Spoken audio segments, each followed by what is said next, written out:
This is a CBS News special report. I'm Gayle King here in New York.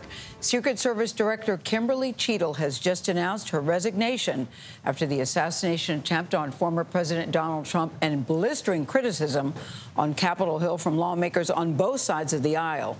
Nicole Killian joins us from Capitol Hill.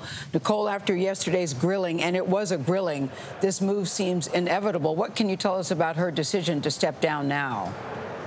Yeah, that's right. Well, there was a clamoring of calls both from Democrats and Republicans for the Secret Service director to do this. And while she stood firm during that oversight hearing, which spanned several hours, and defended her nearly 30-year record, she ultimately made this decision to resign, tendering that resignation in a letter. And many lawmakers, including Speaker Johnson, Oversight Chairman James Comer, who ran that hearing, say that this is a welcome step towards accountability, but they still feel that more work needs to be done. We know a short time ago that the speaker just announced a new task force that will look into this assassination attempt. It will be a bipartisan panel made up of 7 Republicans and 6 Democrats, but certainly this will not end the investigation here on Capitol Hill into what happened at that Pennsylvania rally earlier this month with the former president. Nicole, thanks. There are still many, many questions. And Kimberly Cheatle said, I'm not stepping down. I'm probably the best person for the job at this time.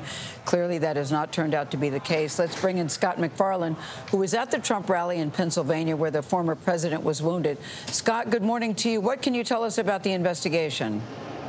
There are going to be several investigations. The Secret Service has its own internal investigation underway, which before her resignation, Director Cheatle said would take about 2 months. The FBI is leading the investigation at the crime scene, at that farm fairground in Butler, Pennsylvania. But there are all sorts of new investigations sprouting up to look into this historic, traumatic event.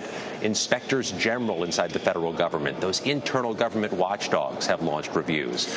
The Congress, the U.S. House, is about to start a panel to look into this, and the Homeland Security Secretary has launched a panel too. So there are multiple probes into the failures of July 13th in Butler, Pennsylvania. And Gayle, I can tell you I'm getting text messages from some of the people with whom I was ducking bullets at that rally on July 13th. The rally goers, the Trump supporters, they say this had to happen. It's about time.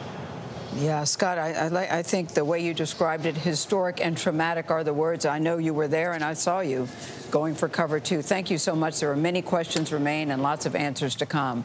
There will be more to come on CBS News 24/7, your local news on this CBS station, and tonight on the CBS Evening News.